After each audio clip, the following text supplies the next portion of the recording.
Russell. We can talk to you about it. যুক্তরাষ্ট্রের বেহাল দশা, এবার বেতন না পেয়ে চাকরি ছাড়ছেন বিমানবন্দরের কর্মকর্তারা। রাতের আকাশের নিস্তব্ধতা, রানওয়েতে থেমে আছে বিমান, কন্ট্রোল টাওয়ারে জ্বলছে টিম আলো। যে দেশ একসময় আকাশ জয় করেছিল, আজ সেই দেশই যেন নিজের ডানায় ছেদ টেনেছে। যুক্তরাষ্ট্রের ইতিহাসে দীর্ঘতম সরকারি অচলাবস্থার কারণে দেশটির বহু বিমানবন্দরে দেখা দিয়েছে তীব্র বিশৃঙ্খলা। এ যেন আধুনিক আমেরিকার এক অদৃশ্য পতন।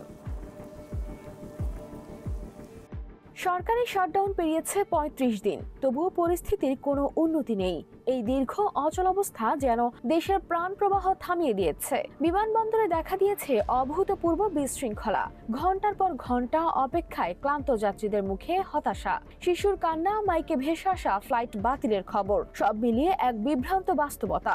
ফেডারেল অ্যাভিয়েশন অ্যাডমিনিস্ট্রেশন জানিয়েছে দেশ জুড়ে শত শত ফ্লাইট বাতিল ও হাজারো ফ্লাইট বিলম্বিত হচ্ছে। Chicago, Dallas, Denver, new York সব বড় শহরের বিমানবন্দর যেন বিশৃঙ্খলার প্রতীক হয়ে উঠেছে। মাত্র গত ৩ দিনে ১৬,৭০০ ফ্লাইট দেরিতে ছাড়ছে, আর ২,০০০-এর বেশি ফ্লাইট বাতিল হয়েছে।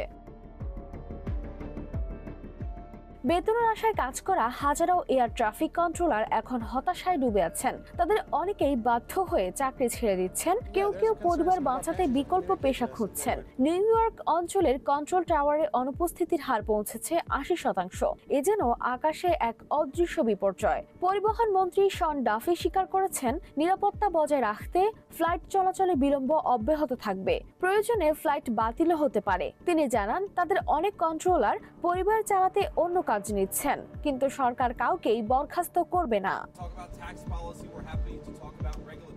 বর্তমানে অন্তত ৬,৭০,০০০ কর্মী বাধ্যতামূলক ছুটিতে, আর ৭,৩০,০০০-এর বেশি কর্মী বেতন ছাড়াই কাজ চালিয়ে যাচ্ছেন। ৩৫ দিনের এই স্থবিরতা এখন ইতিহাসের দীর্ঘতম সরকারি শাটডাউন। দেশ জুড়ে যেন এক নিঃশব্দ উদ্বেগ।